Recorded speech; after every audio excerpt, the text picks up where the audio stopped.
making just one mistake when you're buying your home can cost you thousands. Now, I'm not trying to scare you nor trying to keep you away from home ownership, but it's the reality. And while there's so many mistakes that we could possibly cover in this video, I only want to address the most expensive ones that I'm seeing happening right now. So let's start off with one of the most common ones that I'm seeing right now, and that is not doing a home inspection. Now, this particular practice was so common a few years ago when the interest rates were at an all-time low. You had people overbidding, waiving any home inspections, and just trying to get their offer accepted. And while much of that activity has subsided, there's still plenty of folks that are putting in offers and are waiving that home inspection and not doing it. And under no circumstances do I recommend that you skip a home inspection, because I'd much rather you identify the issues ahead of time and attempt to negotiate them during your transaction, or get out of the deal altogether if it's bad enough and save yourself some money. Now, one quick note, even if you want to waive the right to terminate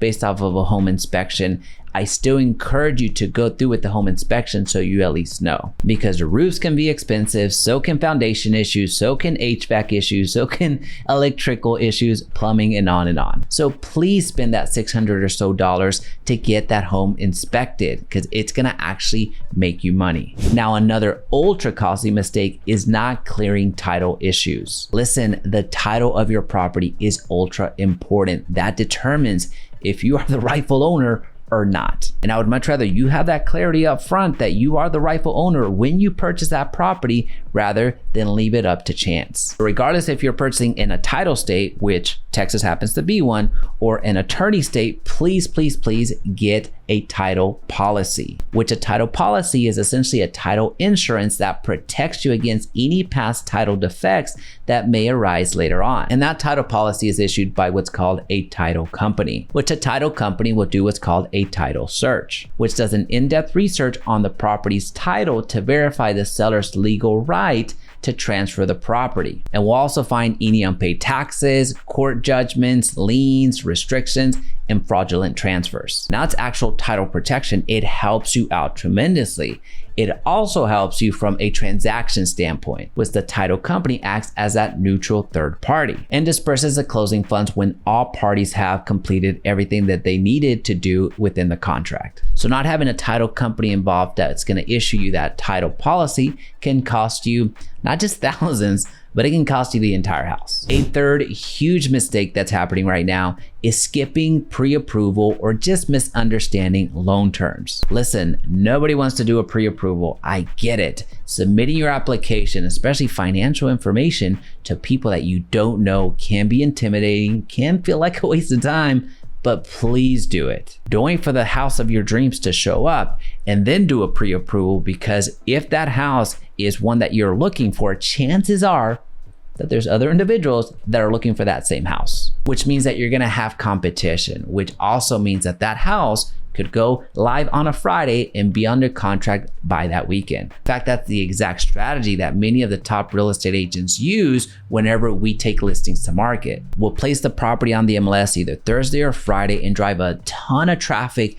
to that property, so hopefully by the end of Sunday, we're under contract. So if you haven't done your pre-approval and haven't given that to your real estate agent so they can submit offers on your behalf, you are behind. And those precious hours could be the difference between you actually getting that home or not. But let's take this one step further. Let's talk about the loans for a quick second. When you're getting serious about buying a house, give yourself time to prepare financially. Give yourself time to improve your credit if you need to, and also give yourself time to save for that down payment, because both of those items are going to affect the interest rate that you're quoted. Which means that the better your credit is and the more that you have down is going to mean the lower interest rates that you receive. And check out the difference 1% can mean on the life of your loan. With just 1 percentage point, you can save $40,000 on a $500,000 home. And at the time of this recording, in the land of higher interest rates, or at least higher than we're used to, please ask your lender about buying points, which is essentially you buying down the interest rate that happens to be available in the open market right now. Now, the fourth huge mistake that homebuyers are making right now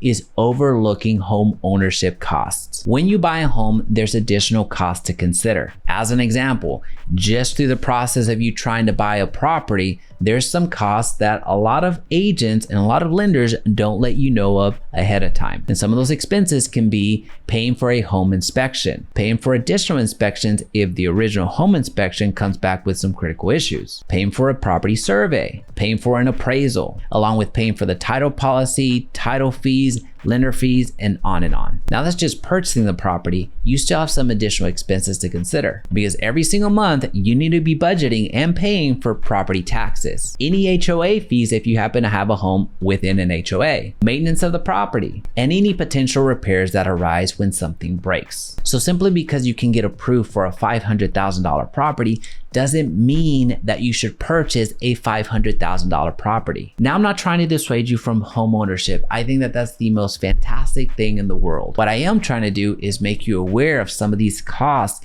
that are often overlooked. Because I can tell you from my experience, I had no earthly idea how property taxes worked whenever I bought my first house. So don't let that happen to you. Be prepared. Now, this next mistake is one that's going to sound self-serving, and to a certain extent it is. However, it is so true. And that huge mistake is not working with knowledgeable real estate professionals. Now, I'm not talking about just real estate agents, which I happen to be one. I'm talking about lenders. I'm talking about title companies. I'm talking about inspectors. I'm talking about every single real estate professional that's here to serve you. It's just like there's good and bad doctors, good and bad attorneys, good and bad plumbers, good and bad gardeners.